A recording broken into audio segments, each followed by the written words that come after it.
Guys, welcome to my new vlog. हमारे channel पर आपका स्वागत है। चैनल को सब्सक्राइब करिए, लाइक करिए, कमेंट करिए और इसे शेयर तो ज़रूरी करिए ताकि यह वीडियो हर एक स्टूडेंट के पास पहुंचे जो सच में पढ़ना चाहता है, सच में कुछ ना कुछ कर ही रहा होता है।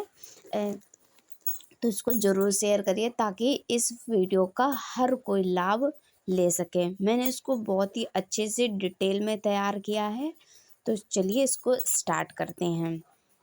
ठीक है, तो गौतम बुद्ध का इतिहास जानते हैं। ठीक है, गौतम बुद्ध का जन्म कब हुआ था? तो मैं वीडियो बनाने में थोड़ी सी दिक्कत होती है, इसीलिए मैं इसको ऐसे ही बता रही हूँ। तो इसका जन्म 563 ईस्वी पूर्व में हुआ था। गौतम बुद्ध का जन्म कपिलवस्तु के निकट लुम्बिनी में 563 ईस्वी पूर्व में हुआ था। इनके पिता सुद्धोधन शाकगढ़ के प्रधान थे। माता महामाया कोलीय गणराज्य की कन्या थी। गौतम बुद्ध के बचपन का नाम सिद्धार्थ था। सिद्धार्थ का अर्थ जिसकी आकांक्षाएं पूरी हो चुकी हो। गौतम बुद्ध को लाइट ऑफ एशिया भी कहते हैं। बुद्ध के जीवन की किस घटना को महाविनिष्क्रमण कहते हैं?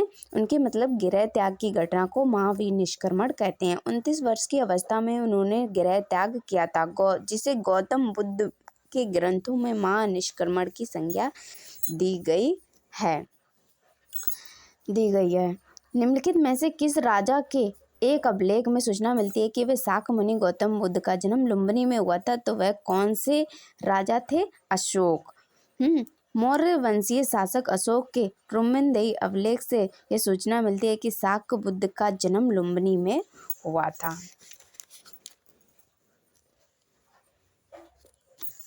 ठीक है, इस अभिलेख के अनुसार अशोक राज्याभिषेक के 20 वर्ष बाद यहाँ आया था और उसने इस स्थान की पूजा की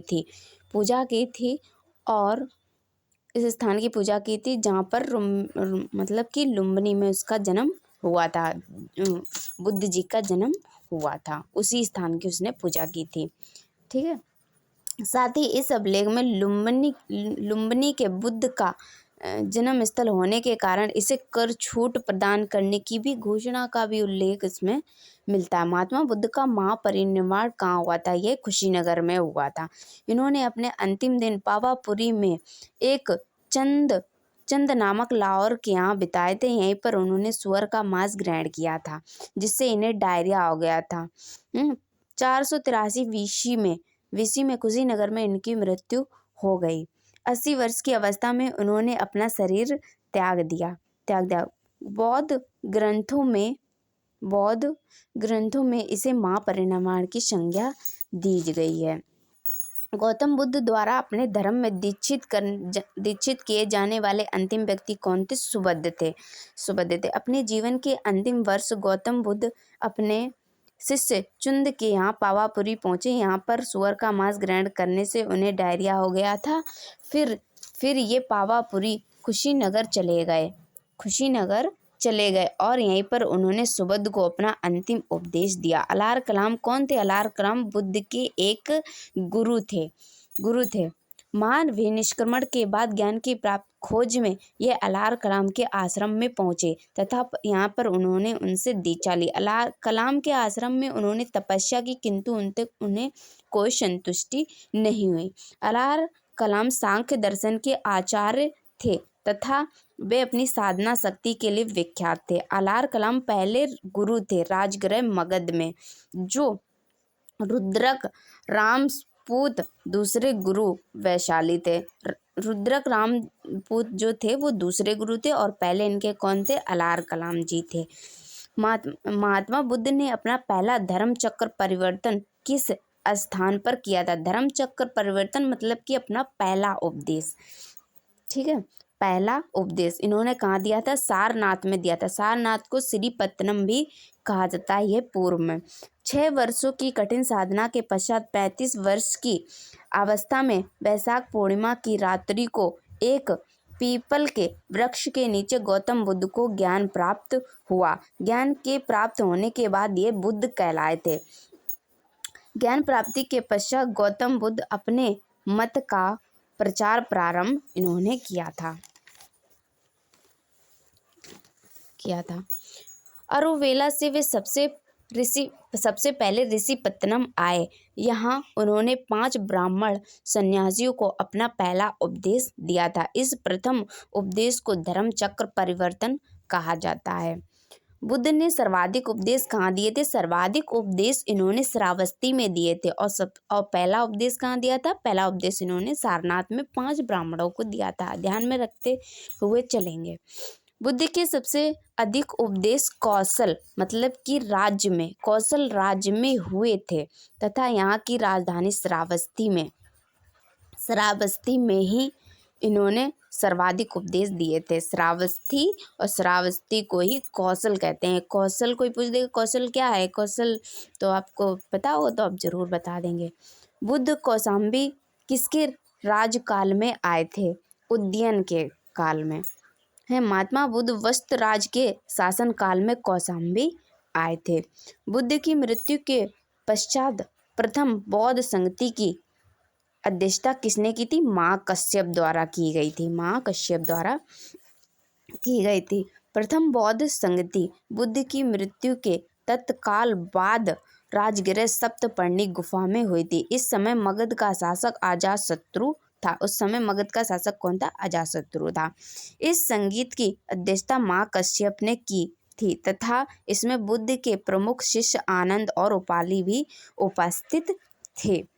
इसमें बुद्ध की शिक्षाओं का संकलन हुआ तथा सूत और विनय नामक 2 पिटकों में विभाजित हो गया। भारतीय कला में बुद्ध की जीवन की किस घटना को